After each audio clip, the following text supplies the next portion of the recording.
То есть, безусловно, этот сектор развивается, и, безусловно, за последние годы сделано многое в развитии, но, к сожалению, нет.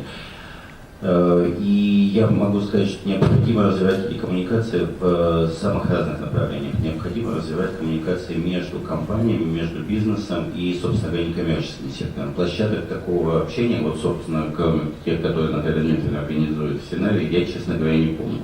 Тогда, когда корпорация разъясняет свои принципы общения с некоммерческим сектором, выслушивает запросы некоммерческого сектора, происходит обмен, в том числе и методическим каким-то опытом, и определяются новые проекты и приоритеты. Такого, увы, в массовом порядке не существует.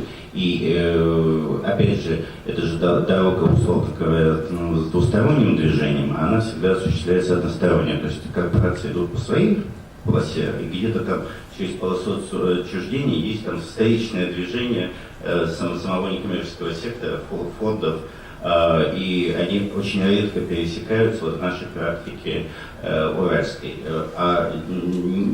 Корпорация, с одной стороны, я вот здесь отвечу на реплику Игоря по поводу излишков ресурсов, он иногда как это корчит, да, то есть заставляет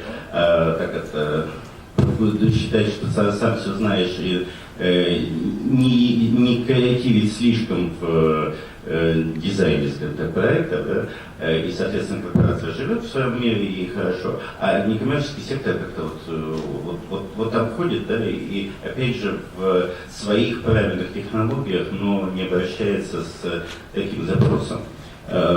Мне кажется, очень важно корпорация, тогда, когда определены приоритеты, обращаться в экспертное некоммерческое сообщество за экспертизой. Я приведу пример деятельности благотворительной организации, которая здесь присутствует, «Семья и дети». То есть это организация в течение многих лет пытается решить проблему альтернативных способов воспитания детей, оставшихся без получения родителей. Я все шумлю. Извините.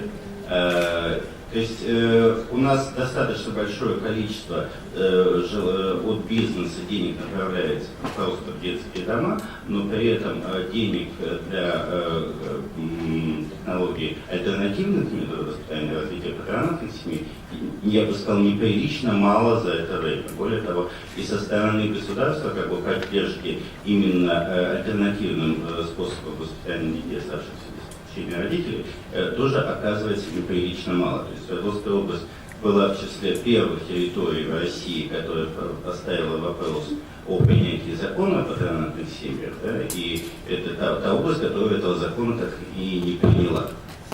То есть сколько уж, 10 лет, что называется, вода в ступе толчется. И при этом, когда корпоративные интересы направляют деньги на поддержку детей, без попечения родителей, все равно это приходит к тому, что давайте как-то в той или иной форме, там, в большей или меньшей степени креативности поможем детским домам. Достаточно просто посоветоваться с экспертным сообществом из некоммерческого сектора.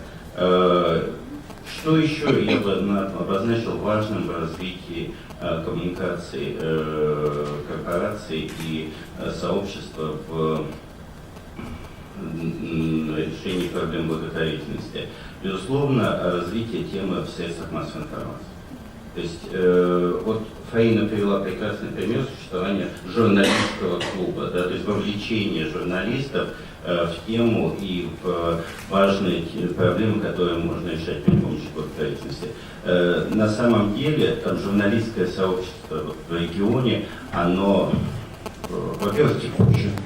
Ребята приходят и уходят, они не знают жизни, не знают проблематики, и их нужно просто просвещать. Их нужно просвещать и заинтересовывать. Иначе получится, как в освещении темы сегодняшней конференции. Да? То есть, насколько я понимаю, вот коллеги просто из эксперта так между дела жаловались, что для многих средств массовой информации на Урале тема благотворительности не рейтинговая.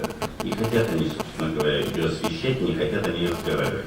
Но это все равно нужно менять, об этом нужно разговаривать с журналистами, и в том числе через какие-то клубные формы такого, скажем, закадрового общения. И вот этой публичности в реализации благотворительной деятельности, в привлечении внимания не только журналистов, но и широких масс людей, конечно, не хватает. Для корпоративной благотворительности и некоммерческого сектора тут на Урале не хватает публичности даже там, через, не знаю, какой-то контент в социальных сетях. Сколько, там, условно говоря, блогов или групп в социальных сетях уральских посвящено именно благотворительности или решению тех или иных вопросов. То есть очень мало, и, к сожалению, они обычно малочисленны. Да? То есть имеет там организация какой-то партнерский проект, страницу в интернете, значит, там 30 лайков, и мы точно знаем, кто эти люди. То есть, скорее всего, они все, что называется, в этом зале. То есть необходимо просто развивать эту тему, развивать это направление.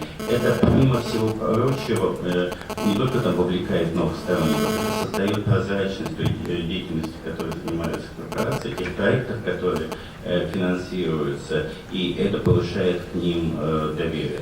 Поэтому, мне кажется, развитие коммуникации, развитие прозрачности, развитие публичности, создание партнерских проектов, когда корпорации объединяются для реализации общего проекта, да, то есть совместных проектов с некоммерческими организациями, это все будет работать на сближение интересов корпорации благотворительного сектора, и это, мне кажется, будет полезно, в том числе для решения многих социально важных проблем в регионе.